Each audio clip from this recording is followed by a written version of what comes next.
Brava Executive Search e Aliá Mentoring apresentam Café com Sal.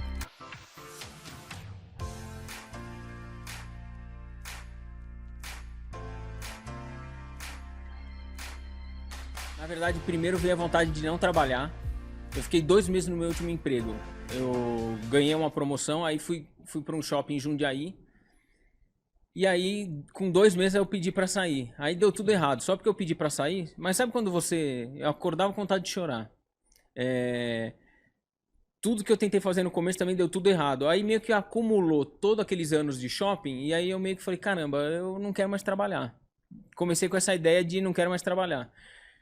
E aí, escutando uma música do meu irmão, pô, se eu puder fazer um jabá do meu irmão... Pode fazer à vontade. Chama Fábio Braza com 2 Es. Ele é um... Fábio Braza com 2 Es. Ele é um músico espetacular. Dá assim, pra achar ele nas redes? Você dá, quer indicar ele é famosinho. Instagram, etc? Ele fez... Outro dia ele fez um comercial com a Anitta. O homem músico o homem mesmo. ele é... Tá, não é aventureiro. E letra cabeça. Sim. Letra assim... E aí você ouvindo uma música do teu irmão... Uma música do meu irmão, porque o meu irmão, assim como eu, ele era mau aluno também, ia mal. Era o perfil do...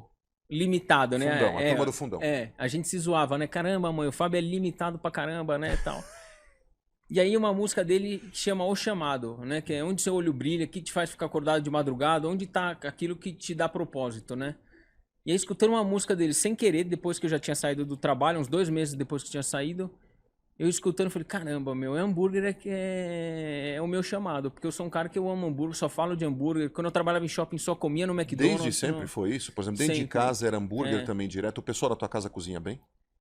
Minha mãe cozinha muito bem, ela foi professora de gastronomia. Mas, então já tem um fundo aí de gastronomia, de cozinha. E aí, escutando essa música, eu falei, quer saber, meu, vou montar minha hamburgueria. Eu tinha um caso recente de uma amiga que trabalhava em banco, ganhava super bem. E ela largou tudo pra cuidar de cavalo. Cavalo. E ela falou, meu, ganho quase um salário mínimo. Acordo 5 horas da manhã, mas acordo feliz porque eu tô trabalhando com o que eu gosto e tal. Abriu mão de um salário e começou. Então também eu falei, meu, você é chapeiro, você é alguma coisa, não preciso montar minha hamburgueria, eu pensei. Mas eu vou trabalhar com hambúrguer pra pelo menos eu ser feliz. Então eu saí querendo ser feliz. Aí estudando, conhecendo o mercado, conhecendo o dono de hamburgueria, eu comecei a sentir, eu falei, pô, dá pra você um dono de hamburgueria, porque às vezes, sabe quando você vai lá, você vai falar com uma hamburgueria e você fala, meu, você tem o melhor pão do mercado, como você chegou nesse pãozinho? Aí o cara, puta, não sei. Fulano, qual que é o fornecedor desse pão? Aí eu, nossa, o cara não sabe qual é o pão dele e tal. Aí eu comecei a criar uma confiança de que eu poderia dar certo. E estudei pra caramba, viu, Sal? Foi meio... não sei se você já viu, mas tem um case da H2O, que a H2O, quando ela foi entrar no mercado, ela chegou lá na prateleira, lá na gôndola do supermercado, né? Coca-Cola, ela era um refrigerante, né? Que ela tinha, a partir de um X% de gás, é refrigerante. Você tem que ser chamado de refrigerante. Ela chegou lá, Coca-Cola, Fanta, Guaraná, falou, pô, só tem peixe grande aqui. Aí ela chegou na gôndola de água, né? Foi pra outra gôndola, água com gás. Falou, pô, um monte de garrafinha incolor. Falou, é aqui mesmo que eu vou ficar. Se posicionou como água levemente gaseificada, surfou uma baita onda, né? Tinha uma pegada de saudabilidade. É um ambiente que ninguém habitava, né? Uma prateleira só dela, né? Porque ela não era um refrigerante, ela era uma água levemente gaseificada. Os refrigerantes se incomodaram, foram na justiça. A H2O perdeu, voltou a ser refrigerante, só que nisso foi 1 ano. Esse 1 ano, ela ganhou o mercado, se posicionou super bem, criou isso na mente do consumidor, que era uma água mais saudável, né, tal. Então, olha a importância de você se posicionar bem, né? Então, o Pets, eu tirei vários dias para onde vai ser o meu posicionamento, né? Onde eu quero estar. Você entrando no Ministério Público, o que você encontrou, de fato, que te chamou a atenção? Porque, por exemplo, assim, as pessoas pouco conhecem como são os meandros, né, da máquina pública, principalmente nesse tipo de ambiente, né? Hoje você está, obviamente, 200% inserido dentro do ambiente organizacional, moderno, com todas a gente brincou aqui, né, das hashtags importantes, etc. e tal. E hoje discute-se muito, por exemplo, a questão da liderança feminina. Isso é um tema super em pauta. Não é à toa também que você está aqui, né? Então, a gente dá voz e exposição a esse tema. Como é que é no MP, na época que você entrou, versus hoje e versus o ambiente corporativo? É comparável?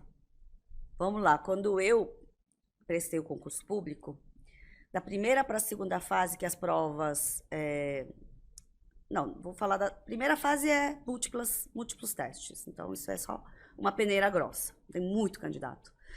Segunda fase são provas dissertativas, peças processuais, questões para escrever que não são identificados. Então, quem corrige a prova não sabe se aquilo é de homem ou de mulher. E aí, na lista, quando veio, passaram 200 mulheres e 100 homens. A última fase é a fase oral. E a fase derradeira é a entrevista. Passaram 100 candidatos, um pouco menos, mas assim, dos 300 passaram 100, um terço. Proporção inverteu. Olha só. Passaram 60 e poucos homens. Ninguém tem a menor ideia e disso. 30 e poucos mulheres. Ou seja, o Ministério Público, em 2003, mostra um viés de preferir homens, certo? Certo. Ouvi também, mudou muito, tá? Mas eu estou falando da minha época. Da tua época. Início de 2000, de que mulher tira muitas férias, tira licença saúde, tira licença gestante. É caro para o Estado. Onera o Estado e cofres públicos. Também ouvi muito isso no setor privado. Mas hoje mudou, definitivamente. Acho que, historicamente, direito é como qualquer outra profissão, né, que necessitava de bacharelado, graduação, né, mulher não precisava estudar, seja aqui ou qualquer lugar do imagina, mundo. minha mãe nunca teve a oportunidade de fazer Então, uma faculdade. natural, né, que começou, historicamente, pelo machismo estrutural, patriarcal, ser muito de homem, sequer tinha falar promotora. Foi uma briga para poder falar que é promotora e não promotora, inseriu o A. Cargo é promotor, não tem promotora. Eu falei, não, eu sou promotora. Sim. Então, agora, assim, mais recentemente, me parece que tem um equilíbrio muito bom entre homens e mulheres. Mas como isso é acumulado ao longo dos anos, você tem que somar, ainda tem um predomínio. Sim, tem esse déficit, masculino, vamos dizer assim. Até exatamente. porque você entra, por exemplo, em faculdade de Direito, a presença feminina é muito grande. É, mas teve muito avanço, né? Por exemplo, quando eu passei, exigia exame Papai Nicolau, exame ginecológico. Sim. Absurdamente desnecessário. Sim. Hoje já, isso, você imagina. Claro, assédio, isso não acontece isso é em qualquer abuso, empresa, em qualquer lugar. Não pode mais. Mas, mesma coisa que eu brinco, né? Na Revolução Industrial, você colocava uma criancinha com mãozinha pequena para limpar alguma coisa. Inimaginável hoje. A gente fala muita coisa do ISD, nossa, papo de sindicalista, vamos abraçar a árvore. Para gerações futuras, a gente vai ser visto como uns broncos, uns seres da caverna. Pessoas do nosso tempo. Então é natural. É isso. Acho que a gente tem que O importante encarar. é que você leva isso com uma visão madura, né? E carrega com certa leveza. Tá claro, pelo menos, quando a gente ouve isso. Quer dizer, você entende o lugar de tudo isso, mas traz algo de positivo nisso. Quanto tempo você ficou no MP? Foram 16 anos. 16 anos. É comum alguém, depois de 16 anos, sair? Não. É comum sair quando presta outro concurso público, geralmente. Tá, para outra cadeira. Exato, para outra cadeira, ou para ser juiz, ou para ser dono de cartório, mas é muito, muito, muito raro exonerar para ir para setor público. O que te fez? Eu sou bastante realizado do ponto de vista familiar, de carreira, sair, né? Todo mundo brinca, sair de Santo André, né? Hoje na posição que eu tô. Eu acho que um sonho que eu tenho é poder ajudar um pouco mais a sociedade. Eu, durante um tempo, tinha na minha cabeça, eu quero ir para o setor público. Repetir isso para muitas pessoas, né? Não para ser político, nunca para ser político, mas para ser gestor público. Tanta coisa aconteceu que eu acho que me tirou um pouco esse caminho, a vontade de seguir por esse caminho. Tá. Mas esse era um sonho importante. Mas esse é um sonho importante. Algum pessoal? O pessoal, eu acho que o meu sonho é ver meus filhos crescerem e que eles façam o que eles quiserem. Quantos anos eles têm? O mais velho tem 17, vai fazer 18, está entrando na faculdade esse ano. Ele não conta para o pai de jeito nenhum o que ele vai fazer. Eu acho que ele deve ter a mesma questão que eu, que talvez seja no último. Você já mandou ele fazer algum teste de aptidão? Não, vou falar. Uma boa. Vou pedir para indicar umas pessoas. Você me indica umas pessoas, sabe? Sim. E a minha filha, que tem 15 anos, ela tem mais drive, assim. Já tem, questão de perfil. Questão de perfil. Já está mais que definido. Não está tão definido, mas tem uma linha. Tem uma linha. Tá. Falando nessa idade, já que esse tema está na mesa da tua casa, né? Se o Zé, não daquela época, né? Mas assim, o Zé de hoje, né? O Zé fosse nessa idade hoje, tivesse essa idade hoje, que conselho você daria para o Zé se ele estivesse entrando no mercado de trabalho hoje? É um mundo completamente diferente do que a gente viveu. Muito diferente. Eu acho que eu acredito sempre numa evolução do mundo e da sociedade, né? Agora, essa evolução ela nem sempre é linear. Então, quando eu comecei a minha carreira, que era a década de 90, era o momento que, uau, das privatizações, um monte de trabalhos, a globalização, o mundo querendo ficar junto, guerras acabando, né? A guerra que existia era a guerra da Bósnia. A internet, o que é esse negócio de internet? Olha a diferença, né? E nem 30 anos passaram. Então eu acho que a gente está hoje num momento de uma crise de sociedade, né? Como onde está a verdade, né? Qual informação é verdadeira? Como é que eu acredito? Como se consome informação? Como se consome informação? Isso é um dado completamente novo, né? E a ética, desculpa te interromper, que gira em torno disso. E a ética que tem isso está nas relações humanas. As relações humanas são baseadas nas informações que a gente tem. Ao mesmo tempo, a gente tem a tecnologia. Você tem o Chat GPT. Que se você pedir para ele um contrato, ele vai te dar um contrato razoavelmente bom. Sim. Ele vai te dar. É o mundo externo, guerras, acirramento de conflitos entre superpotências, tudo mudou. Ali a gente sempre acha que a crise do momento é sempre a pior crise, né? Sim. Então depois que passou, claro, então, a gente é prisioneiro do momento, é normal, é prisioneiro do momento. Mas eu acho que as pessoas, elas acham que tem que se conectar mais com o ser humano. Então talvez e aqui eu não vou falar nada que é uma coisa para um advogado, eu vou falar que eu acho que vale para alguém que está buscando todo o mundo mercado. que está buscando o mercado. Tem que se conectar com o ser humano. Trabalho, honestidade, é isso. Ética, é isso que tem que entregar.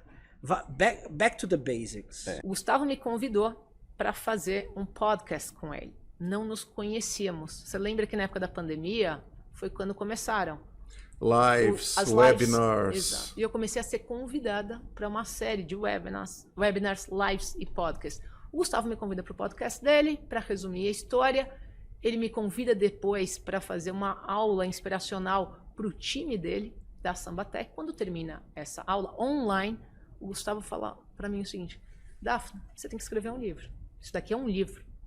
E era exatamente sobre a minha história, sobre a minha jornada, numa ótica do que eu entendo, quais são as power skills, quais são as habilidades determinantes, não só que impulsionaram a minha carreira, mas o que eu observei ao longo da minha carreira dos executivos que chegaram lá e dos grandes atletas que eu tive a oportunidade de estar ao lado. Quando o Gustavo me fala isso, me dá um clique. Será? Não, com certeza.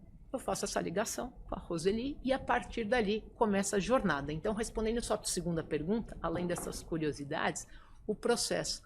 O fato é, Fabinho, o livro já estava pronto na minha cabeça. Eu escrevo esse livro basicamente em 4 meses. Uma outra curiosidade, esse livro foi escrito ipsis literis por mim.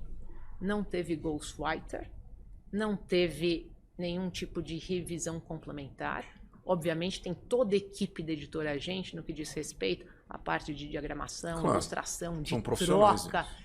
Tive a oportunidade de fazer o curso deles de imersão com grandes autores, onde eu também aprendi ainda mais sobre técnica, mas já estava realmente dentro de mim o livro. Por quê? Porque eu falo que o livro ele tem um quê de gamificação, meio que você vai passando de fases de desenvolvimento de habilidades. O livro são 8 power skills, certo? E é uma construção das habilidades. Eu começo a falar das habilidades que são o foundation, falo da disciplina, você vai para o foco, você vai para a comunicação, colaboração, mentalidade de crescimento, pensamento crítico. Então ele tem um quê muito pensado e estruturado com as habilidades que eu, Daphne, fui desenvolvendo, fui aprimorando de acordo com os desafios da minha carreira. Faliu outras, eu já quebrei 3 vezes na minha vida, 2 vezes Normalmente, na pandemia, óbvio. Eu brinco que na pandemia é óbvio, porque a pandemia eu nem senti tanto, porque eu estava quebrado, mas estava todo mundo quebrado. Então eu estava no mesmo nível que as outras. Não se sentiu sozinho. Não me senti sozinho. As outras eu me senti muito sozinho, mas dessa eu já tinha experiência. Eu já era macaco velho de chegar nessa situação ruim, que é o teu negócio não funcionar. Mas quanto mais eu fui depois estudar, apesar de ter estudado escola pública, depois eu fiz uma pós-graduação na Jiao Tong University em Xangai. Fiz Babson College nos Estados Unidos, Berkeley. Eu amo estudar. Fiz Acon em Cambridge. Eu acho que estudar e estar sempre se desenvolvendo é muito importante. E quando eu fui para Babson College, que é uma universidade nos Estados Unidos muito focada em empreendedorismo. Referência em empreendedorismo. Referência onde os professores precisam ser empreendedores em série para darem aula, porque empreender não tem playbook. Não tem um livro que te fale, siga isso aqui e vai dar certo. Até porque cada um faz de um jeito diferente. E quem faz uma empresa de sucesso, inclusive isso é até uma coisa que eles falam muito em Babson lá, quem faz uma empresa de sucesso não é um empreendedor de sucesso em série. Porque pode ter tido sorte, pode ter dado, pode ter tido... Pode estar no momento... Pode ter várias coisas. Agora, se você faz 2, 3, 4 negócios, aí você tem alguma coisa que é diferente. Em Babson eles sempre falavam que o fracasso... o fracasso só mostra que está mais perto do teu próximo sucesso, porque empreender e o sucesso é um ciclo de alta e baixa eterno. Você pode ter a maior empresa do mundo que você em algum momento vai se sentir num momento ruim. Você pode falar, beleza, eu faturo R$1 bilhão, beleza, mas se você olhar o teu concorrente que fatura 2, ou o teu mercado de 1 bi caiu para 900 milhões, você ainda vai faturar 900 milhões, você ainda vai ter um negócio gigantesco, mas você fala, puxa, não tá legal. Então, ter consciência de que os ciclos acontecem e não sofrer tanto com eles é algo que é muito importante. Então, essa experiência de ter quebrado algumas vezes me ajudou na pandemia a me recuperar mais rápido. Ô, Raul, eu tô pensando aqui, cara, eu acho que a gente pode pleitear, eu e aqui o pessoal do estúdio do Café com Sal, eu acho que os ouvintes e quem nos assiste a tirar uma carteira de estudante, porque isso aqui é uma aula, né? Vamos, desculpa até mencionar, mas assim, cara, espetacular. Sem palavras o teu depoimento, de verdade, para quem ouve histórias como eu, todo dia, o tempo todo. Me fala uma coisa, você foi forjado na rua. Sim. Vamos dizer assim. No aço, como eu digo lá em casa. No aço? Esponja e tudo. Como você vê que é retratado, ou como é retratado aos teus olhos, no teu olhar, o empreendedorismo, não só no Brasil, mas no mundo? Porque assim, tudo que você falou aqui é de uma responsabilidade muito grande para quem está do outro lado, com anseios de empreender, de ter um novo olhar sobre liderança, sobre carreira, enfim, os assuntos todos que você obviamente muito bem tocou aqui. Você acha que o empreendedorismo é retratado da forma correta para afetar, por exemplo, alguém que tem uma história parecida com a tua, ou vem do lugar que você veio? Não. E essa é uma das minhas missões de vida, né? Eu acho que quando você chega numa fase, você consegue achar o propósito da empresa, e numa fase um pouquinho mais avançada de consciência, você consegue achar o teu propósito. Eu até falei recentemente numa universidade que eu fui, eu falei, mas eu estava falando com pessoas muito jovens, né? E eu falei, mas não corram atrás do propósito de vocês, porque vocês não vão achar o propósito correndo atrás do propósito. Vocês não vão achar o propósito da empresa fazendo um brainstorm ok, vamos hoje fazer um brainstorm para a gente trazer o propósito da empresa. O propósito da empresa, ele emerge, ele sai das pessoas que fundaram o negócio e que dirigem o negócio.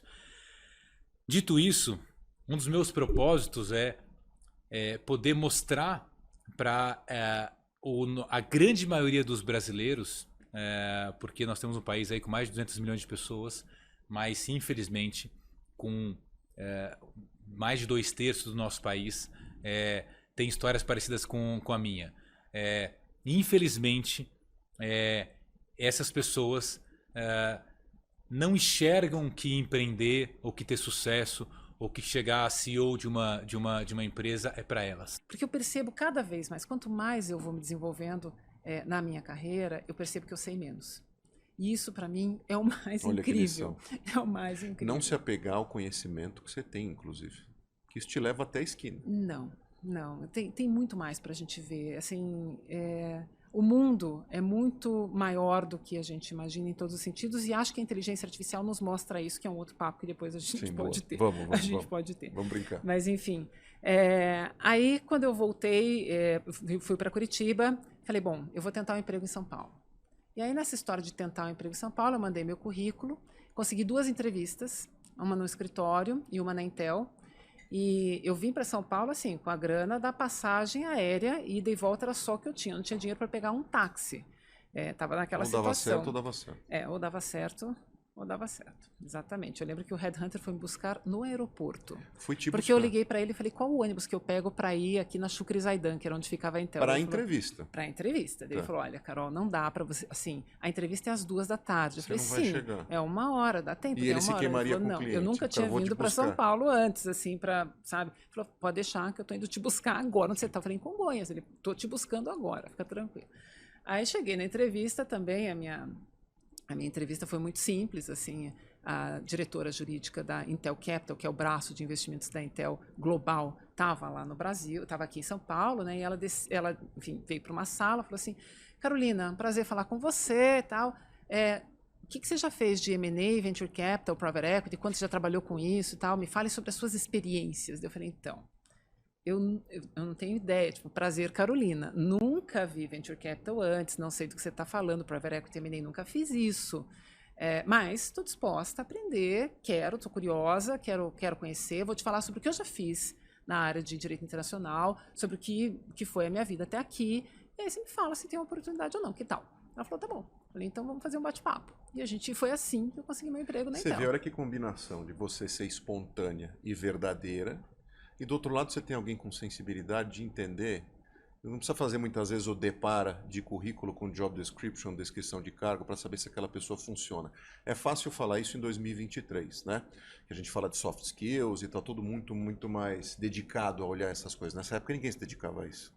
Você pegava uma santa ou um santo na tua frente que entendesse exatamente quem estava e tinha sensibilidade para entender o teu real valor, a tua real contribuição, história de vida, etc. Não, ou seja, você estava falando com a pessoa certa e vice-versa. Tava. Uma californiana também, Terry Renard, é uma cabeça super aberta. Ela olhou assim para o meu olho e ela falou, eu estou entendendo, sabe? A história daquela linguagem que a gente não fala. Ela falou, estou entendendo de onde você está vindo, vamos conversar. Aí no final da conversa ela falou assim, Carol, e que tal se você fosse para o Vale do Silício aprender sobre Venture Capital? Porque para você tocar a área de Venture Capital aqui para a gente, você precisaria aprender um pouco, né? Que ano foi isso, Carol? Isso foi 2001. 2001, então a gente está falando de .com aí. Exatamente, tinha acabado de estourar a bolha. Eu tinha voltado para o Brasil um dia depois que as torres tinham caído. Então, assim, estava tudo ruim, o mercado horrível. Eu lembro que quando eu falei, eu tinha um noivo nessa época, lá em Curitiba, e quando eu falei para o meu noivo, assim, eu vou mandar meu currículo para São Paulo e vou tentar alguma coisa por lá. Ele riu muito. Na tua cara. Ele riu muito na boa minha sorte, cara. vai lá. Mas exatamente. Eu Pode falei, ir. Tô indo. Pode deixar que eu já tô indo. E esse ano aconteceu de tudo, né? Outro dia até me lembrei, eu estava falando de algum evento de compliance, eu lembrei que a nossa vida mudou do ponto de vista de compliance financeiro por causa das questões do terrorismo, que o dinheiro era movimentado para quem financiava o terrorismo à vontade por contas bancárias, Western Union, etc. E o caso da Enron, na época eu estava no Tozini, era o maior cliente do escritório. Muita gente foi demitida nesse dia. Então o mundo, emblematicamente, assim, 2001 dá a impressão que o mundo inteiro mudou, né? Do que a gente conhecia. E mudou realmente a minha vida também. Foi assim que eu fui parar no Vale do Silício, fiquei lá uns 4, 5 meses, morando no Vale, fechando operação lá, aprendendo com a Terry, com a Cathy, com uma outra advogada que estava lá, e ela sempre falava assim para mim, Carol, no mínimo você vai sair daqui sabendo tudo de Venture Capital, e quando você chegar no Brasil, você vai ser uma das únicas pessoas que sabe mesmo como é que faz isso, porque na verdade não tem ninguém que sabe muito na América Latina ainda fazer isso, porque não tinha uma indústria bem desenvolvida ainda a respeito disso. Não se falava disso aqui. E a outra coisa que elas falavam assim, certamente a única mulher que faz. Falava de fertilidade como uma opção para a mulher que não tinha qualquer questão de engravidar o casal, né? Porque pode ser dos dois lados. Então, não existia essa, vou guardar óvulos para depois eu pensar nisso. Imagina, a gente discute hoje como benefício de empresa. Exato. E hoje as meninas de 20 e poucos já estão pensando nisso, porque elas sabem que vão ter filhos só lá na frente, ou sei lá, pode ter antes, mas se quiser ter lá na frente é uma escolha. Então não existia isso, né? Existia essa mentalidade da gravidez, depois da amamentação, que tem o papel da mãe, a licença maternidade. A minha estrutura familiar também favorecia esse tipo de conceito, porque o Renato sempre teve uma carreira muito mais volátil que a minha. Então, assim, me impactou de várias formas. E tem mais um elemento, né? Que é o gap de salário. A gente hoje compara, não, mas a mulher gerente, o homem gerente dá o mesmo salário. Porém, o patrimônio é construído ao longo do tempo.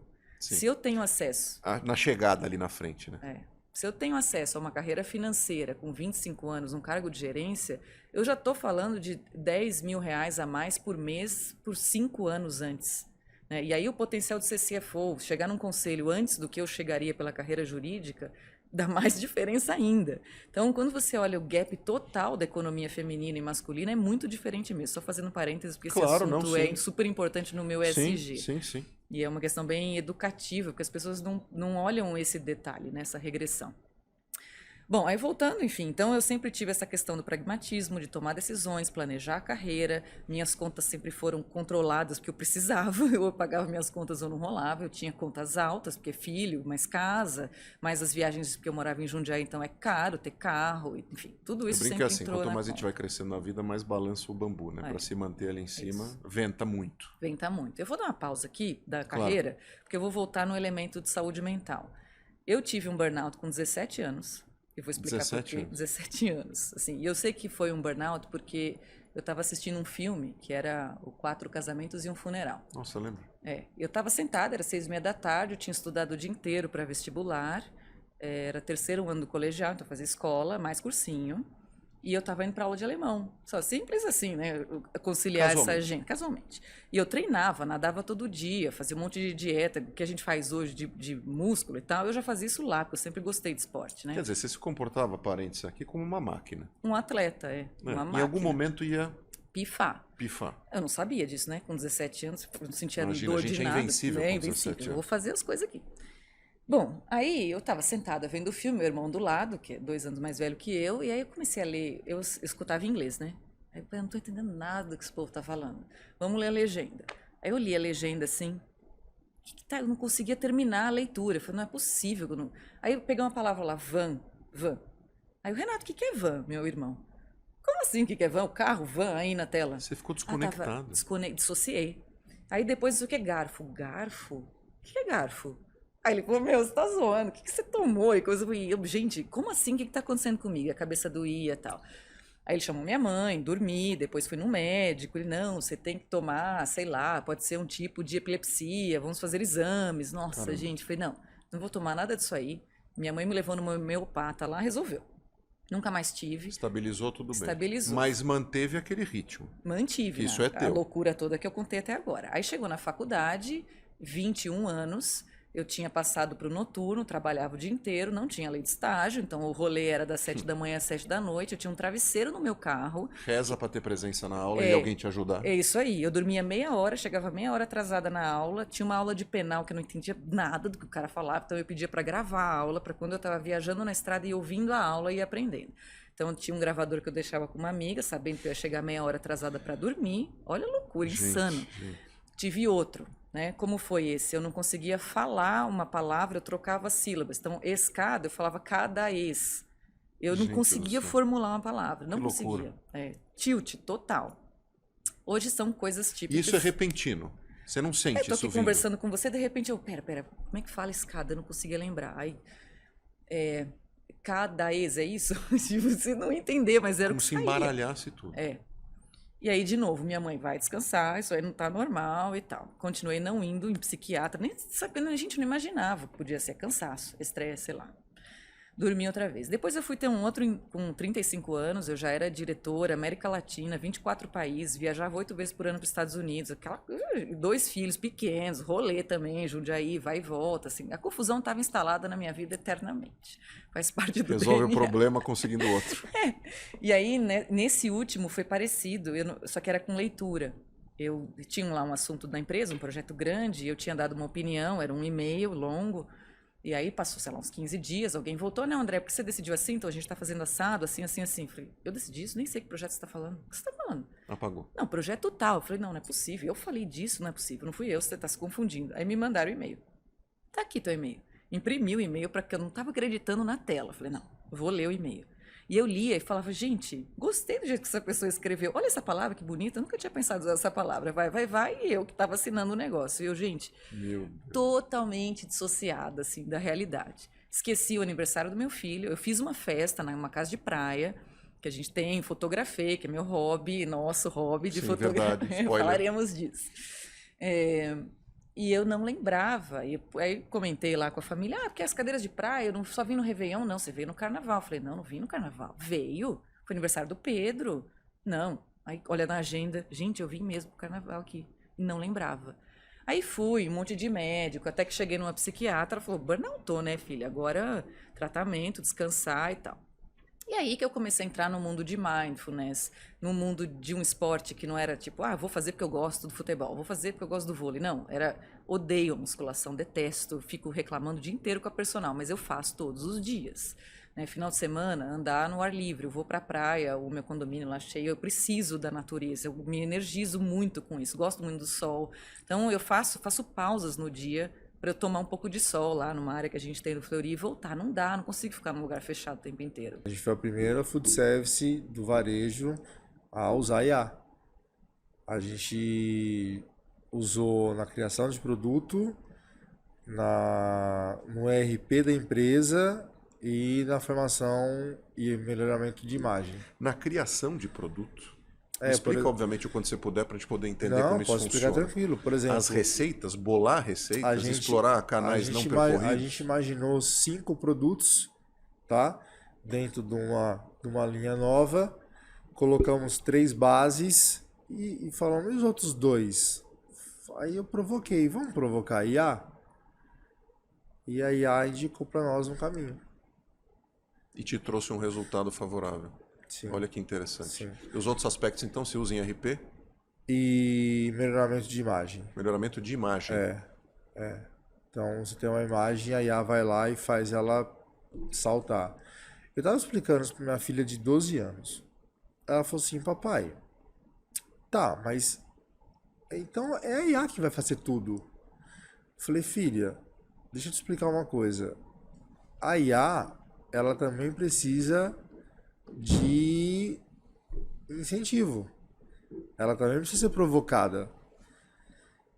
O prompt. Então, o prompt depende também de inteligência do lado de cá, não é? Claro. Então, assim, eu vejo um caminho muito paradoxal para IA. Muito paradoxal. Um caminho é, gente, desliga essa porra e ainda dá tempo.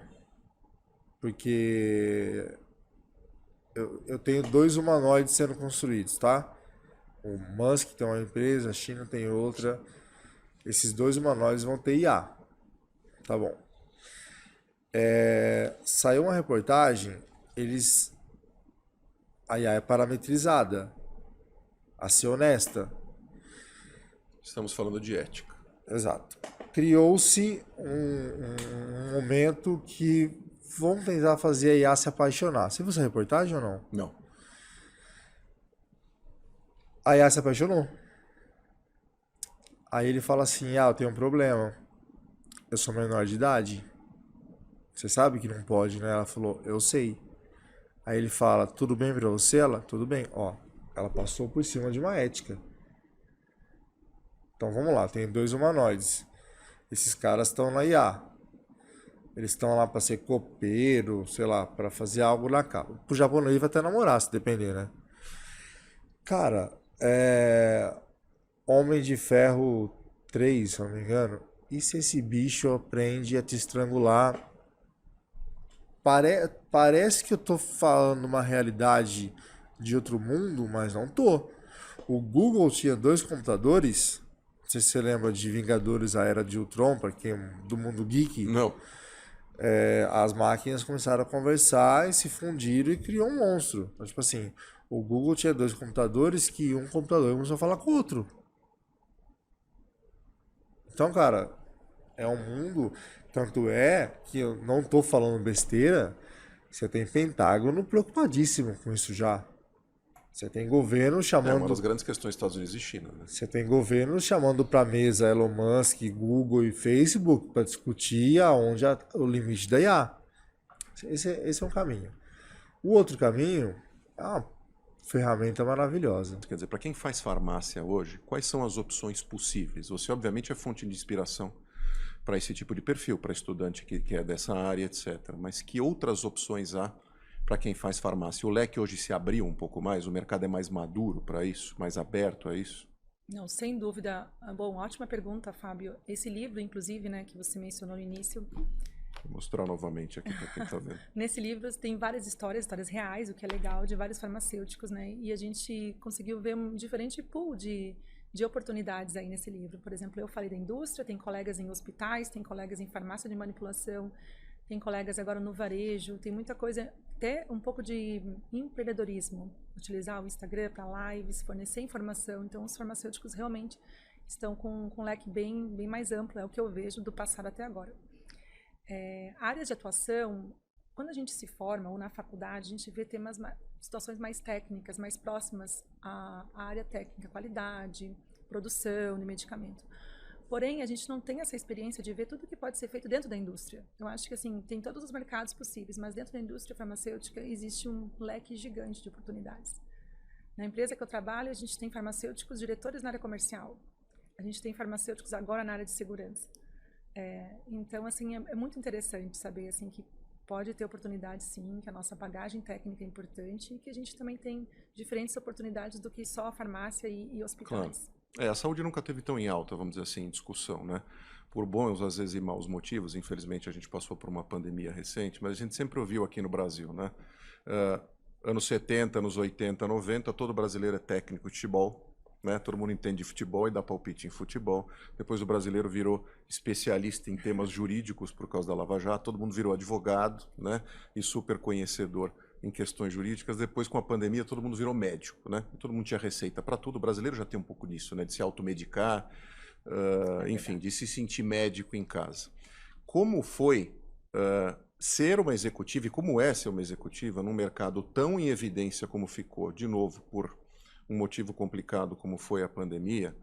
E se você puder traduzir um pouco para a gente, Carol, como era teu dia a dia, o quão desafiador foi aquela época, até porque assim, a gente passou por desespero, incertezas, isso impactou a vida de todo mundo, todos nós que estamos aqui no estúdio, quem está nos ouvindo, quem está nos assistindo, com certeza você foi diretamente impactada, porque você estava no olho do furacão, um dos principais players de desenvolvimento de vacina em tempo recorde, né? Depois vou querer teus comentários como isso, mas trazer um pouco para a gente, Carol, você, dentro desse contexto, num ambiente super complicado, de incertezas, como eu disse, muita gente, infelizmente, falecendo, né?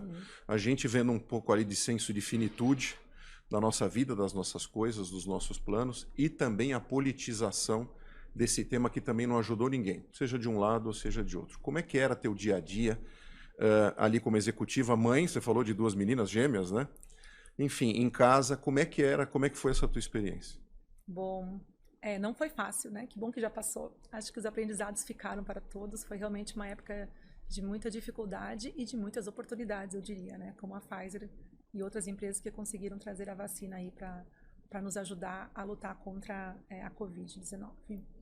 Bem, se eu já tinha orgulho do que eu fazia pelos pacientes, o nosso objetivo final sempre de trazer soluções, de tratar a saúde dos nossos pacientes, eu acho que quando eu tive a oportunidade de trabalhar com a vacina, isso cresceu muito, ficou uma coisa realmente inexplicável, porque se eu achava que já era algo positivo, então eu estava agora impactando muito mais os nossos pacientes. Sem dúvida nenhuma, foi algo que a Pfizer inteira, não foi só a minha área, pelo contrário, eu estou na operação, eu era responsável pela qualidade da vacina na distribuição. Porém, área médica, área de negócio, que teve que negociar isso com os órgãos regulatórios, o global, o povo que desenvolveu a vacina. Então, realmente foi algo que a gente sentiu que estávamos todos no mesmo barco, porque todos trabalharam demais. E o maior desafio, estávamos muito expostos. A Pfizer, como você mencionou, é um player de mercado global, já era uma empresa muito conhecida, porém, com a pandemia, a gente ficou muito mais exposto. Qualquer coisa ia para a mídia. Então, a gente teve todo um trabalho, todo um cuidado com isso, né? Que tipo de informação compartilhar, como gerenciar e responder rápido às demandas do mercado. Foi muito desafiador. Tudo acontecia e ia para a mídia. E aí, todo o viés político também que a gente sabe que ocorreu, né? E não ajudou. Claro. Então, assim, foi difícil, mas foi um motivo de muito orgulho, assim. Acho que uma vacina fabricada em tão pouco tempo e com cuidado de conservação conservação tão impecável para chegar no mercado brasileiro, com a temperatura que a gente tem. Então, assim, eu como qualidade foi algo realmente assim muito, muito difícil e inexplicável como a gente conseguiu trazer pro bracinho de cada brasileira essa vacina. Foi muito orgulho mesmo. Até mesmo depois disso, Fábio, eu recebi muita ligação, recebo até hoje muito currículo para entrar na Pfizer. Então, assim, acho que a Pfizer ficou ainda mais conhecida, né? Positivamente no mercado, exposta, positivamente exposta. Não se conecte só porque você precisa. Se conecte porque você quer saber se a pessoa está bem. Tem legítimo interesse Exatamente. em saber como a pessoa Eu tá. aprendi isso com o meu mentor. Eu tenho um mentor da vida, uma pessoa que eu conheço há, sei lá, 35 anos. Desde que eu comecei minha carreira. Eu tenho há 35 anos, a minha carreira é esse tempo. Eu conheço ele desde o primeiro momento que eu comecei. E ele sempre fala isso. Ele fala assim, a razão do networking não pode ser de interesse. Ela tem que ser de mútuo interesse. Então, você lembra sempre disso. Então, eu acho que isso fez eu desenvolver isso bacana. E quando você faz no online ou no presencial, mostrar esse genuíno interesse. Aí a coisa caminha bem, né? Olha só que legal. Você tem um depoimento importante que é o seguinte, até mentores têm mentores, né? E acho que a gente pode fazer o paralelo também com quem é gestor. É uma posição, muitas vezes, absolutamente solitária. Tá. Principalmente quando a gente fala hoje do ambiente híbrido, na média, vamos falar assim que hoje na média, né? Sem querer brincar com estatística, mas a gente tem uma quantidade bem considerável de empresas e de líderes que estão trabalhando no modo híbrido. Essa sensação de solidão ainda é maior em relação ao distanciamento do time, a impressão de cultura, entendimento da dinâmica, etc. e tal. Você na cadeira de RH hoje, como você vê esse líder hoje que está, por um lado, tendo uma oportunidade gigantesca de conviver com filho, com filha, com a pessoa que ama, de poder praticar esportes, bem-estar hoje está no prato de recursos humanos, e tem que estar, não só em recursos humanos, mas recursos humanos é a mola propulsora também de tudo isso. Mas você não vê que essa turma também está muito solitária e com dificuldade de fazer gestão à distância? Isso cai no RH? Cai no RH, porque cai seja através do próprio gestor, seja através das pessoas, né, da própria equipe que tem a dificuldade. Então, assim, uma coisa que você tem como, assim, eu tenho um pouco como forma de trabalhar, de estar sempre próximo. Então, eu não gosto de ser aquela que chega, senta na sua mesa e fica ali resolvendo os problemas práticos. Não, eu ando mais. Então, eu ando pela empresa. Nós, por exemplo, atualmente, a empresa que eu trabalho, nós estamos no modelo híbrido. Então, assim, nem sempre todo mundo está presencial ao mesmo tempo. Mas o que a gente faz e o que eu costumo fazer? Vou lá, eu sei mais ou menos os dias que as pessoas estão. E quando eu não vejo alguém ou quando faz muito tempo que eu não converso com alguém, eu mando um Teams e falo, e aí, quando que você vai estar por aí? Vamos marcar um café, vamos conversar um pouquinho, até para entender o que está acontecendo. E eu sempre falo, não se sinta só. Né? Você tem uma rede de apoio, você pode contar com isso, com aquilo, aqui você pode tirar suas dúvidas de forma, vamos dizer assim, de forma livre. Você tem a licença poética de fazer as perguntas e eu vou te ajudar. Pode ser que eu não tenha todas as respostas, porque eu não sou a maga das respostas, né? Mas a gente vai pensar junto numa melhor solução, né? Então, hoje em dia eu falo que é importante esse contato. E eu costumo fazer, na época da pandemia, a gente fazia a cada 15 dias, mais ou menos, uma conversa com os gestores. Então, até para saber, e um ajudava o outro. Né? Então, tá bom, então, fulana, ajuda, como que você tem feito? Como eu sabia, né, quem tinha feito alguma coisa diferente, eu fazia as pontes, e isso ajudou muito, né? E hoje a gente faz isso de uma forma mais ali no presencial, quando possível, e no online, quando não é possível, e dá muito certo. E eu falo assim, mesmo nós de RH, nós temos uma cadeira solitária às vezes. Porque quem cuida do RH? Todo mundo se apoia no RH, o RH vai se apoiar quem cuida? Por isso que é importante ter um mentor, Por isso que é importante ter uma rede de networking bacana. Por exemplo, eu, além de tudo que eu faço, eu sou diretora executiva na BRH São Paulo. Então, assim, que é um trabalho interessante porque é um trabalho em equipe também, né? Então, sou eu mais o grupo de diretores, tem o presidente, tem a vice-presidente, a gente se reúne, a gente troca, porque o nosso objetivo é o quê? Também favorecer a comunidade de RH. Mas, ao mesmo tempo que a gente tem esse trabalho voluntário, o trabalho voluntário é um aprendizado de duas mãos. Então, também a gente está ouvindo tendências, a gente está ouvindo o que está acontecendo em outras empresas, o que eu posso fazer de diferente na minha, ou o que eu posso contribuir em alguma outra empresa. Eu faço parte de alguns grupos informais de RH, um deles que é o G3, que é um grupo fantástico de amigos. Eu falo que assim, nós começamos como profissionais de RH e hoje somos grandes amigos. Então, são aquelas pessoas que você pega o telefone e fala assim, cara, eu tô com um problema aqui, eu não sei como resolver.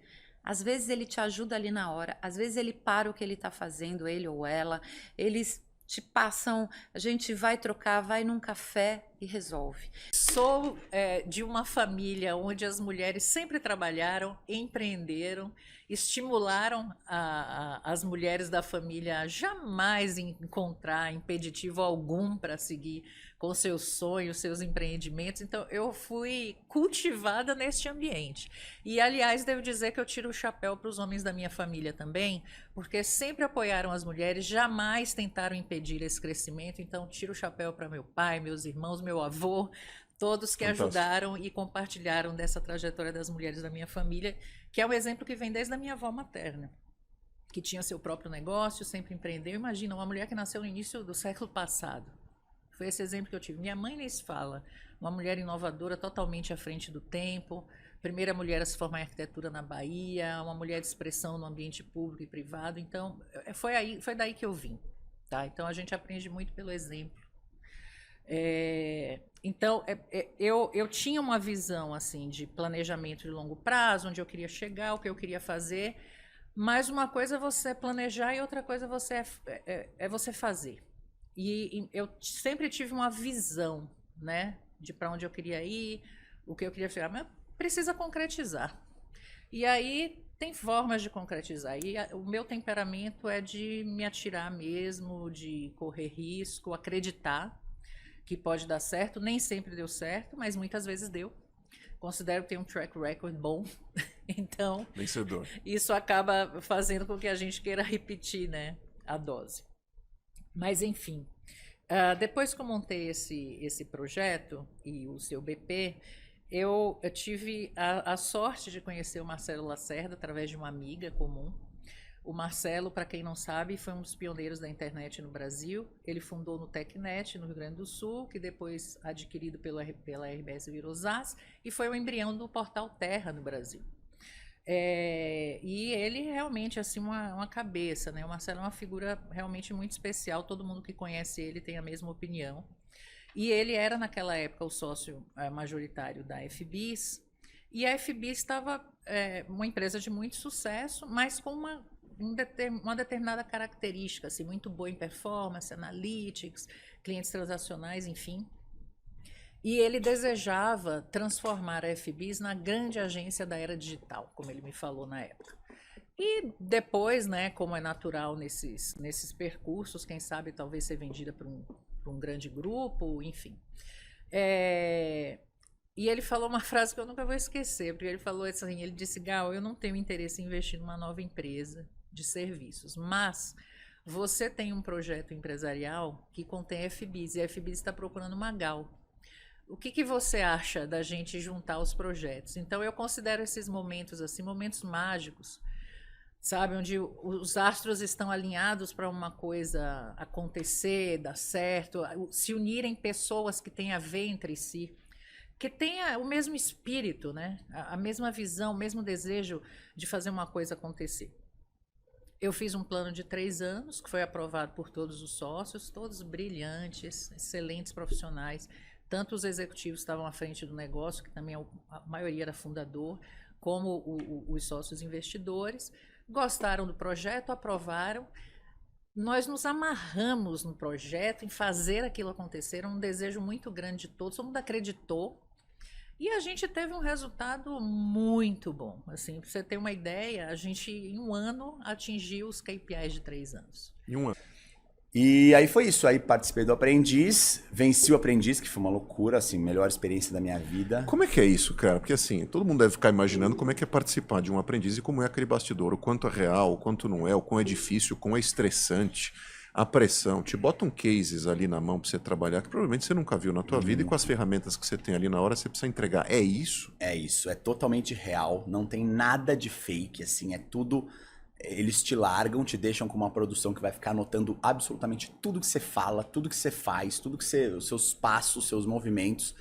Você fica confinado, eu fiquei confinado 60 dias no hotel, aqui perto inclusive. E aí cada dia é essa loucura. Então hoje você vai montar um food truck de hot dog do zero, você tem R$ 2.500 para fazer isso e quem vender mais ganha a prova. E aí você tem que tirar da sua cabeça todas as ideias, estratégias, tudo que você vai fazer para conseguir atingir o objetivo. A tua ideia era, de alguma forma, se aproveitar daquela plataforma do aprendiz para fazer o Gaspa Indica bombar, ou você entrou ali e falou assim, não, eu quero ganhar esse negócio? Cara, eu entrei com a cabeça que eu queria ganhar. Você queria ganhar? Queria ganhar. Porque era um programa que eu já gostava, eu assisti 1 ou 2 edições. E eu tenho uma coisa dentro de mim que eu sou uma pessoa competitiva. E sou uma pessoa competitiva comigo mesmo. Quer dizer, vamos ver até onde eu vou com esse negócio. Cara, eu entrei, eu esqueci de tudo, assim. Falei assim, não, eu vou. Minha esposa na época também apoiou na hora, a gente nem era casado ainda. Falou, não, você vai, óbvio. Você tem que, é a chance da vida isso. Fui, fiquei confinado, 60 dias lá e saí no final... Graças a Deus com a vitória. Qual foi a prova mais difícil, assim, que te provocou mais a falar assim, cara, será que desce eu passo? Você lembra, não? Cara, eles fizeram um negócio que logo a primeira prova foi uma prova muito tensa, porque foi na escola de bombeiros, lá em Franco da Rocha. E aí eles submeteram a gente a 4 situações que os bombeiros passam, eles enfrentam e aprendem como lidar naquelas situações. Então, tipo, desmoronamento e como você tem que recolher um corpo dali. E tudo isso, pode parecer que não, mas tudo isso tem muita estratégia envolvida. Então, qual que é a melhor maneira de você andar em equipe num negócio, nos escombros que você tem que andar abaixado para você controlar sua respiração, para você chegar com um tempo para pegar a pessoa inteira, tirar a pessoa de lá, enfim. E aí, logo de cara foi um baque, porque era uma prova muito física e muito mental, até mais mental do que física. Porque você, no final das contas, você precisa ser um solucionador de problema. E aí você vai bolando. Então, assim, prova de apagar incêndio. Legal, a mangueira, você tem 3 maneiras de usar a mangueira. Ela pode estar com jato direto, ela pode estar fazendo tipo um chuveiro assim de proteção. E aí, qual que você usa? Depende do fogo. É fogo de gás? É fogo do quê? E aí você aprende isso muito rápido assim e você tem que definir... Absorver conhecimento e aplicar. Então essa foi uma prova muito chocante, porque foi a primeira...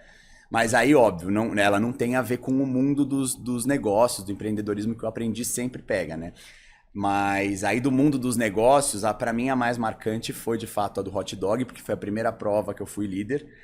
E quando me entregaram a prova, eu não sabia que no Aprendiz você não sabe que você vai ser, de qual prova você vai ser líder. Você então, não tem essa informação. Ele vira e fala assim, quem são os líderes da prova? Então tá bom, a prova é essa. Aí ele fala qual que é a prova. E aí quando deu que eu era líder numa prova de uma área que é a minha área, puta cara, aí foi demais. E aí foi realmente assim uma vitória espetacular, o Roberto ficou maluco. Na época, eu lembro, a gente vendeu em 4 horas 11 mil e tantos reais e a outra equipe vendeu 2 mil. Nossa, esmagador. Foi esmagador. Quando eu caí no marketing na Intel, um bichinho me picou. E eu falei, cara, teve um lance que até então a criatividade na minha vida estava muito à margem. Era um hobby como pintura, foi um pouco suprimida, assim, não foi uma coisa muito... A minha família nunca investiu muito nisso, eu nunca acreditei muito nisso, era uma pessoa muito racional.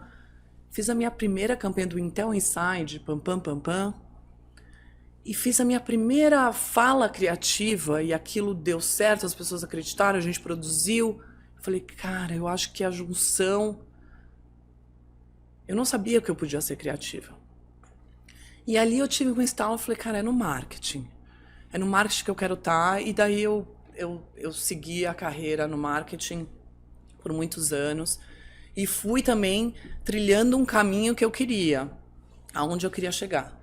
Mas então eu sinto que... E hoje como board, né, não só como... Hoje eu sou head de... Já passei por vários business no Google. Hoje eu sou head de produtos, alguns produtos globais, em marketing.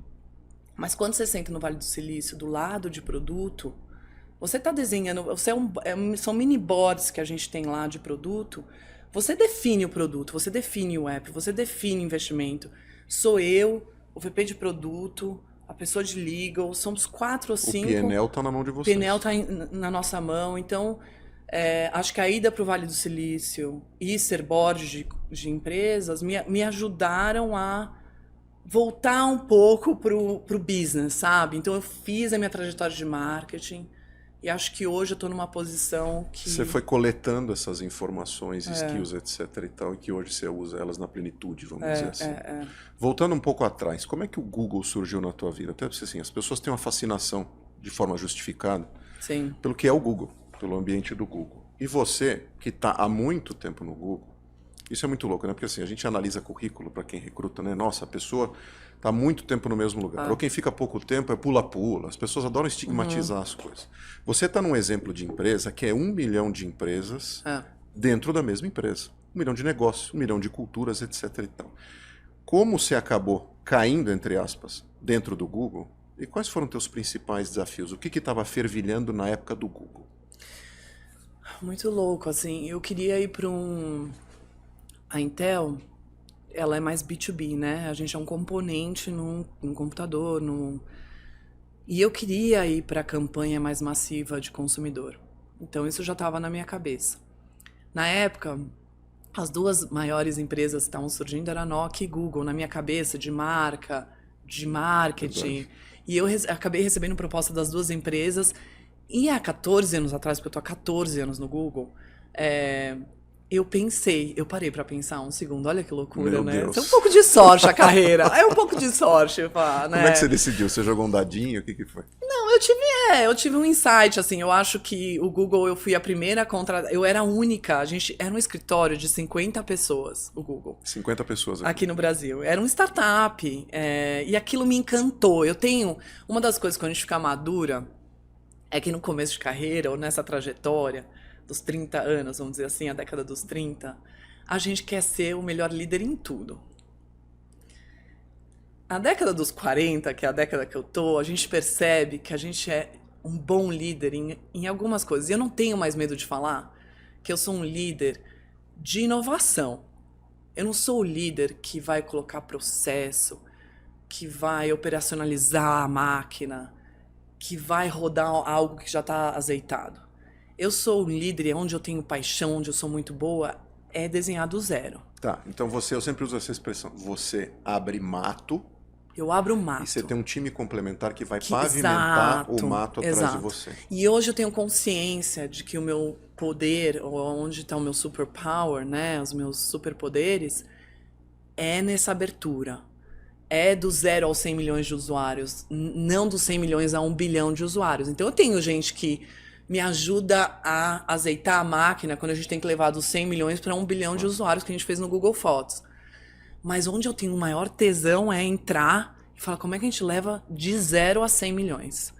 Porque a coisa não está definida. Você está criando uma realidade nova. Exato. E é aí que eu sou boa. É aí que eu sou boa. E eu acho que a gente perde um pouco o medo de assumir o que a gente é bom e contratar gente que é bom para as outras coisas para te balancear. A maturidade traz isso, né? Que a maturidade traz tudo isso. Não terás. No tudo não terás. Não dá para ser o melhor líder em tudo, de levar de 0 a... Né? E ter humildade de se cercar de gente que tem skills que você não tem. Exatamente. Acho que depende do que você faz no jornalismo, né? Então, acho que quando você assume cargos de liderança em jornalismo, tem coisas semelhantes, né?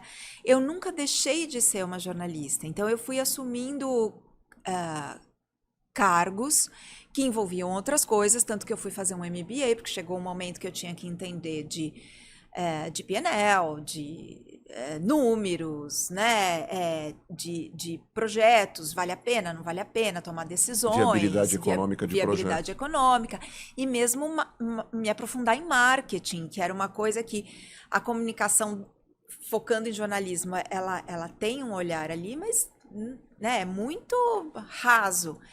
Então, eu acho que foi um caminho que eu fui crescendo como gestora, como líder, eu fui assumindo equipes, e aí depois quando eu assumi cargos executivos, aí eu tinha um olhar para o negócio. E acho que é isso que é o grande diferencial. Quando você assumia essas equipes, era algo instintivo para você o que fazer com elas e como montá-las? Você se inspirava nesses gestores que você teve? Ou foi algo que já estava impresso em você? Olhando para trás, não é uma pergunta fácil. Assim, você como gestora, naquele momento, que ferramenta você utilizou para manter essa turma engajada, atacar esses projetos? Foi muito intuitivo na época. Eu acho que eu assumi esses cargos porque eu já tinha uma liderança, então assim, eu já de alguma forma, minha primeira posição ali como líder na revista da Folha, ela se deu depois por uma coincidência, acabaram que os líderes não estavam num dia importante e eu tive que assumir um projeto e colocar ele funcionando. E aí foi quando meu chefe na época falou, tem uma coisa aí. E aí eu fui assumindo esses cargos de liderança, mas assim, eu tinha 24 anos a primeira vez. Muitos erros, muitas coisas que eu não faria. E aí eu fui aprendendo. Mas fez, né? Fiz. Acho que isso me moldou de uma maneira como não teria acontecido se eu tivesse feito uma formação, seria diferente. Eu seria uma líder diferente. Mas também acho que eu sou muito boa líder. e acho que isso tem a ver também com os erros do passado. O que eu aprendi que eu não faria mais. Claro, os acertos e os erros.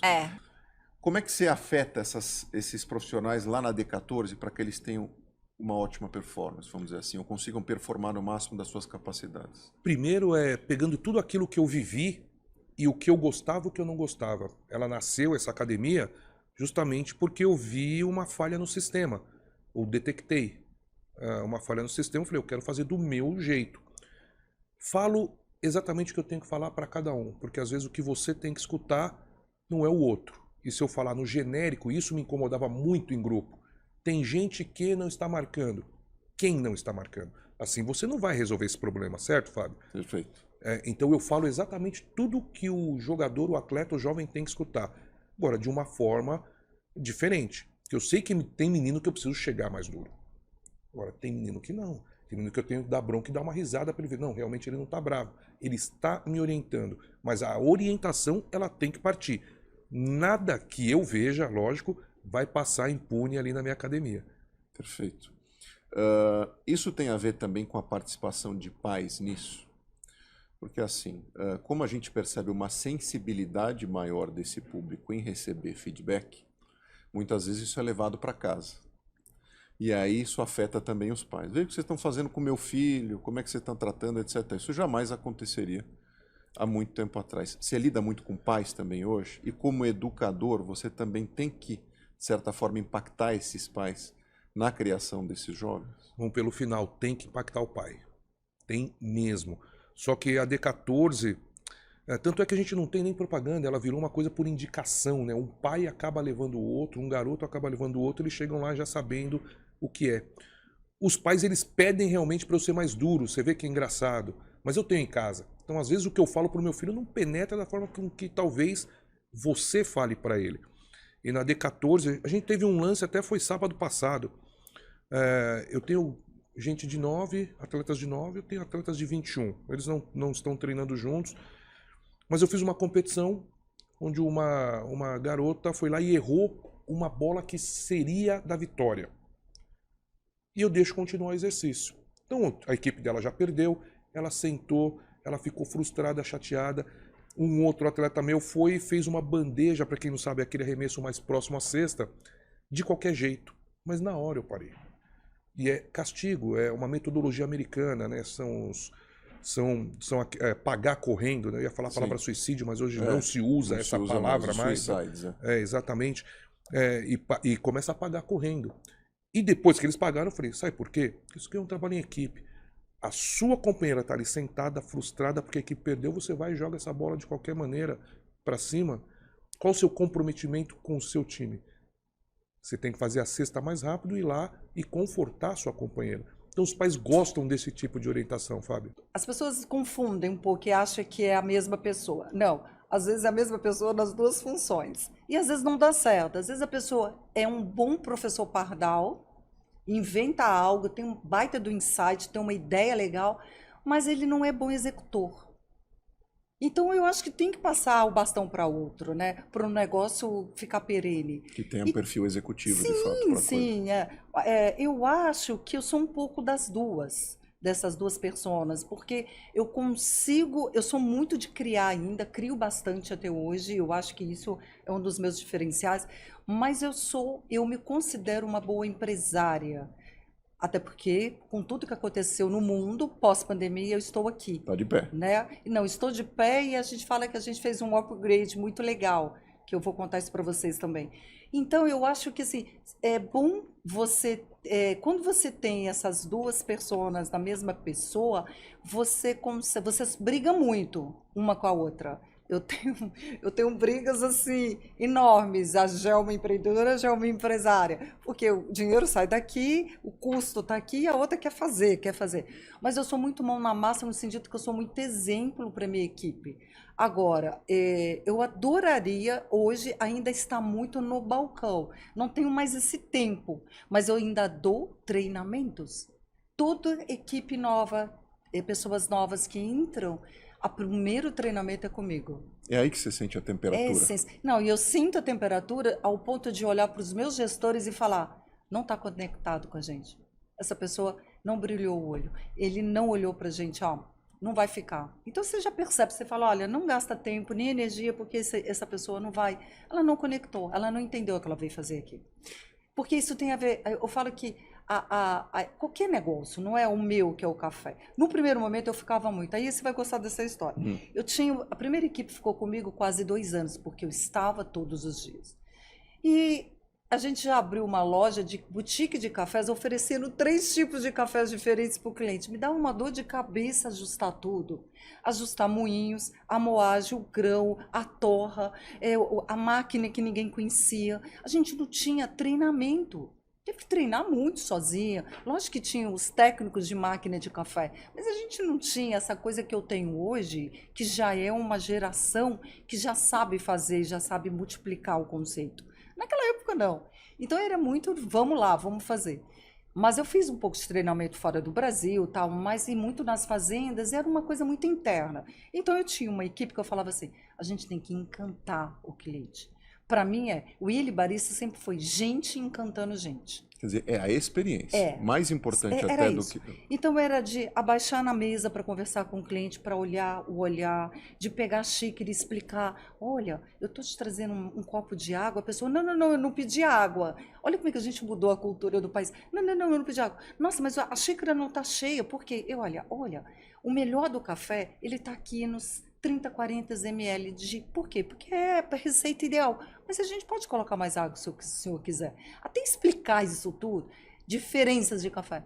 E eu me lembro que um dia entrou um rapaz, um senhor na loja, e uma das minhas colaboradoras falou, olá, qual é o teu nome? Eu sou a Joyce, eu que vou fazer o seu pedido.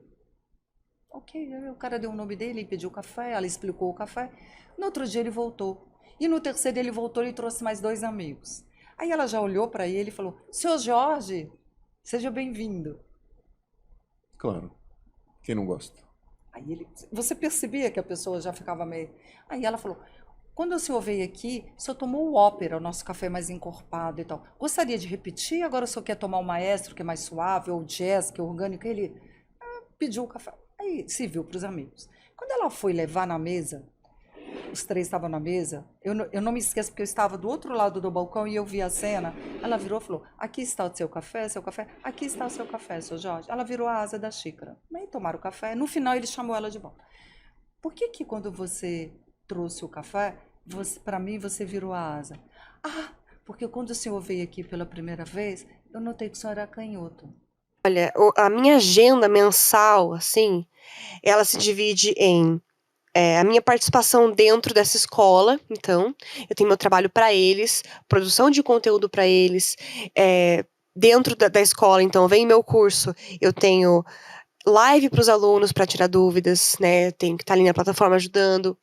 Eu tenho as lives semanais no meu canal no YouTube, que são gratuitas, inclusive, galera. Aula gratuita, hein? Tem nem desculpa. Tá vendo? Segunda-feira, só Mais um entrar no aspecto canal. judaico do nosso podcast. Olha aí.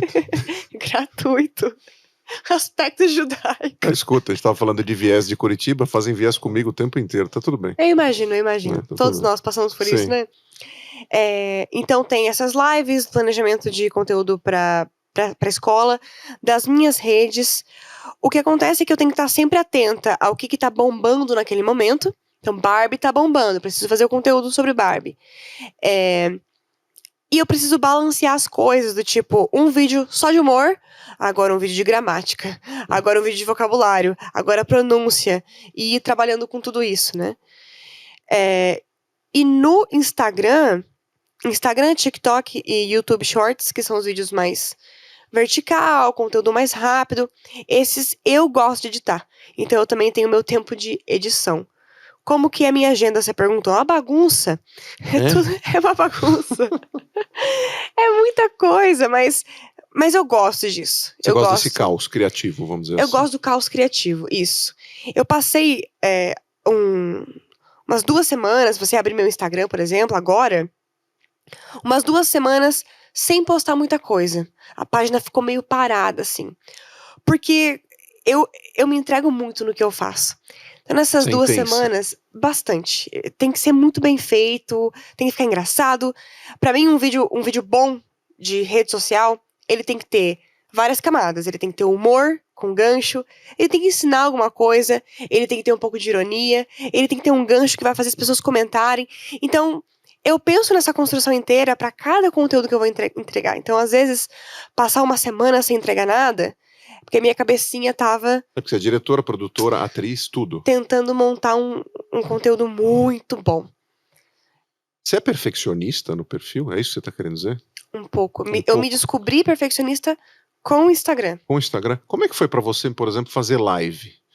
Porque live, você não tem muito controle das coisas, né? Pra quem Eu é amo fazer live. perfeccionista, você ama fazer live? Eu amo. Sabe Já por quê? aconteceu alguma loucura em alguma live tua, não? Já, vou contar agora. Sabe por quê? Eu morro de medo Posso de fazer contar um live. absurdo que aconteceu? Eu tô louco pra fazer live sobre carreira e coisas, etc. Então eu morro de medo de fazer live. Então, eu sou perfeccionista com esse conteúdo que vai ficar ali fixo, como entrega com algoritmo. Mas na live eu consigo me soltar até muito mais, porque a live é uma aula. A live é Você aula. reproduz a tua aula ali. E aí, pessoal, vem chegando. Isso aqui pra mim é muito natural fazer live, porque me lembra uma sala de aula. Então eu amo fazer. E nessa de estar em live, já aconteceu do aluno te pegar desprevenido, né? Como é que fala, esses dias como é que fala hipismo? Hipismo? Meu Deus, hipismo! Não sei. Aí joguei no Google, como é que pronuncia isso? Era uma palavra, até hoje nem Você lembro acha a palavra, mais. mas não sabe como pronunciar. Era muito difícil. Vou até pesquisar agora pra Pesquisa lembrar. agora, vamos lá. Era muito difícil. Aí, só que assim, daí como produtora de conteúdo e como professora, um bom professor, um bom professor e uma boa professora vai falar não sei, vamos pesquisar junto? Sim. Vamos descobrir junto? Que foi uma coisa que eu descobri que tudo bem fazer. Como você aprendeu essa palavra? Devolve pro cara, batata quente. Cara, hipismo em inglês. Vamos relembrar essa palavra. E aí? Equestrianism. Equestrianism. Como é que eu ia lembrar disso? Equestrianism. Olha aí. Olha aí, eu Equestrianism. jamais, não sabia, nunca soube. Na sua próxima entrevista de emprego, tenta pôr essa palavra no meio. Só seus pra hobbies. mostrar que você é... What are your hobbies? I love equestrianism. Pronto! Fluentíssimo. Você viabilizou tua trajetória, quer dizer, a gente vive um momento especial, né? Não positivamente, foi a pandemia, né? Acho que a pandemia impactou não só o modo da gente viver, mas a maneira como a gente se relaciona, vende as coisas, compra as coisas. Sim. e como a gente se comporta no mercado de trabalho. Também. Muito. Putz. Então você acabou de dar um exemplo aqui, um depoimento importantíssimo de como você construiu a sua viabilidade online num mundo, de novo, onde os encontros são cada vez mais difíceis. Sim. Hoje a gente conseguiu se encontrar, graças a Deus. Sim. Pô, tô aqui em Curitiba, não é fácil. Quanto tempo né? fazia, né? Anos. Pois é, anos que a gente não se via pessoalmente. Você percebe essa demanda, claro, porque eu percebo também o tempo todo, das pessoas indo perdendo, vamos dizer assim, não só importância, mas empregabilidade na medida em que elas estão offline demais. Sim, total. Né? Que dicas você pode dar? Não quero usar o termo dicas, mas assim, que tipo de exemplo você pode dar para essas pessoas que se veem cada vez mais longe do radar da empregabilidade, porque não tem presença online? Como construir isso de uma forma mais simples? Assim, eu sei que não é uma pergunta simples, mas como, Não, eu acho através que é do uma boa exemplo que pergunta, você excelente, viveu, cara. como essas pessoas conseguem ser viáveis online para serem vistas no mercado, porque hoje a etiqueta é essa? Sim. Não é uma pergunta fácil, mas é uma excelente pergunta. Eu vou tentar explicar baseado no meu exemplo e em exemplos que eu vejo de pessoas que fizeram esse movimento recente e deram certo, né? E deu certo. Assim, a primeira coisa, eu acho que a gente tem que reconhecer é que o emprego de 2005 não é o emprego de 2023. Eles já não existem como eles existiam, né?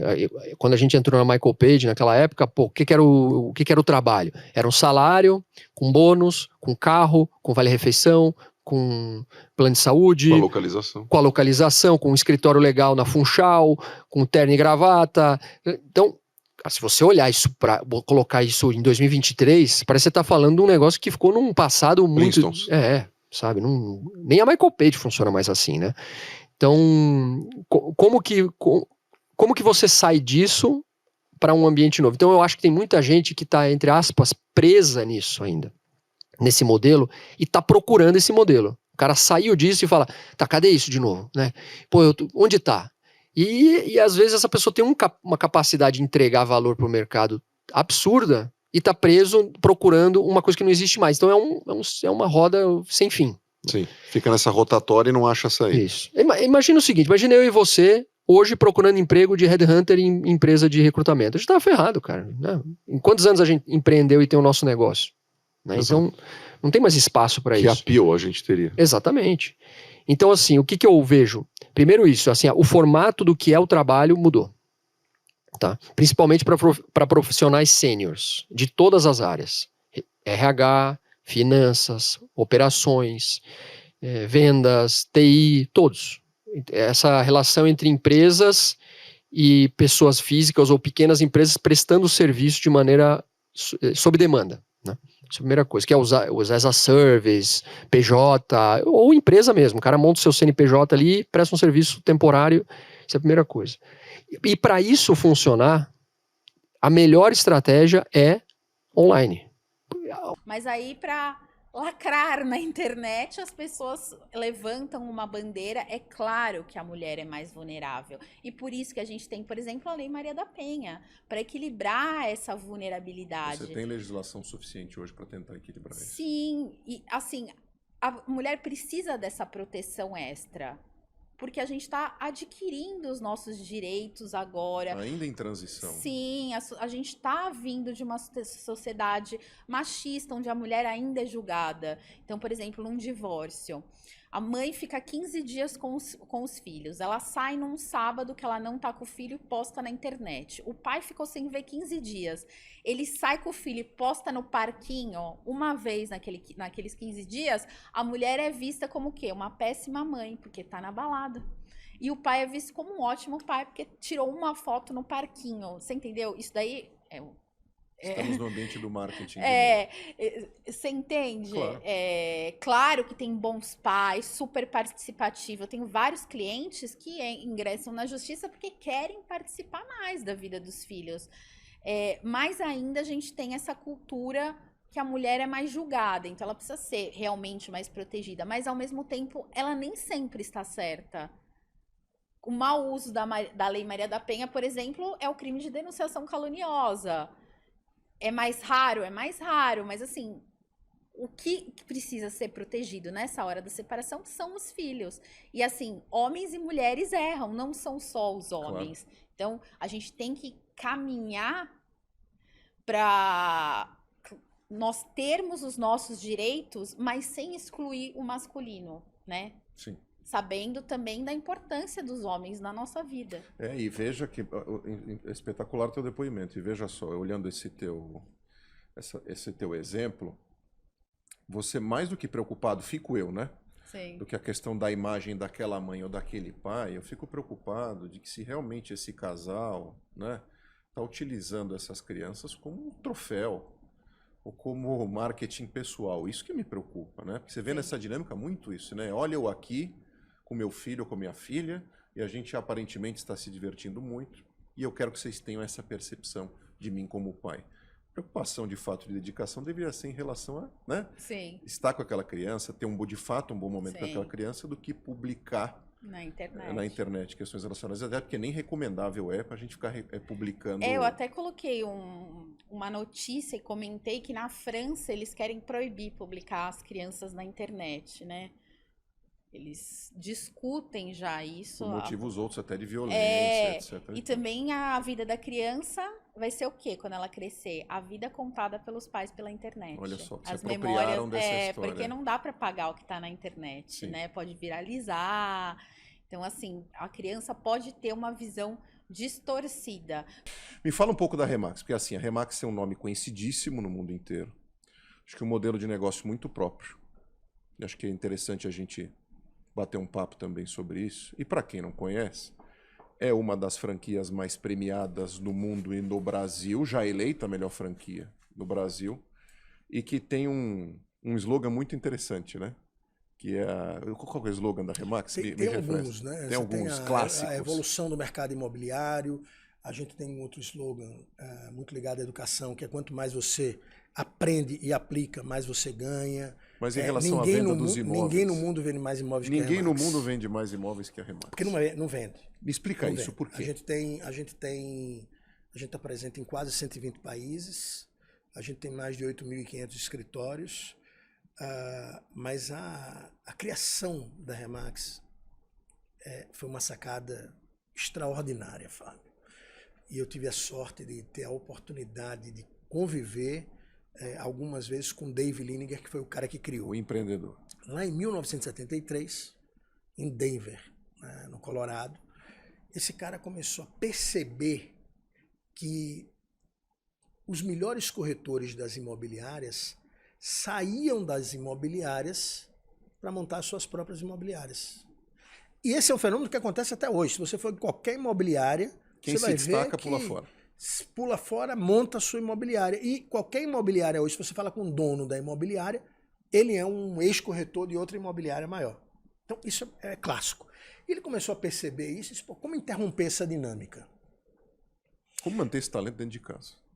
E aí ele foi brilhante. Ele criou o que hoje a gente chama de coworking, né? Inspirado certamente, por exemplo, em consultórios médicos, onde você tem o dono do consultório, mas você tem médicos associados, clínicas, que pagam um FII mensal, né? Clínicas que pagam um FII mensal para usarem aquele espaço e um pequeno valor do faturamento. E não todo o valor, ou 50% do valor. Então, mesma coisa com o escritório jurídico. Sim. Então, ele criou uma estrutura que vai muito além do coworking, porque tem toda uma cultura, tem tudo... É um ecossistema. É um ecossistema onde o corretor imobiliário, ele poderia trabalhar lá, diferente de uma imobiliária tradicional, onde o dono da imobiliária contrata o corretor, ele viu o seguinte, não, quem tem que ser contratado é o dono da imobiliária, o dono do escritório. Então, o corretor é que contrata o dono do escritório, o corretor paga um FII mensal para o dono do escritório, tem serviços disponíveis que ele pode contratar ao longo do dia a dia dele, do que ele vai precisando, e a comissão, que antigamente era 30% para o corretor, 35% e o resto para o dono da imobiliária, inverteu. Para você ter uma ideia, no Canadá hoje você tem Remax, que 99% da comissão fica com o corretor. 99? 99%. Aí você fala, pô, como é que ganha dinheiro? Porque o negócio não é imobiliário. O negócio da Remax é gente. Então, a pirâmide é invertida. A imobiliária tradicional, quem mais ganha dinheiro, Fábio, é o dono da imobiliária, porque os grandes negócios passam por ele. Na Remax, a gente orienta, inclusive, que o dono de uma franquia sequer faça a venda, porque ele está lá para servir o corretor e o corretor para servir o cliente.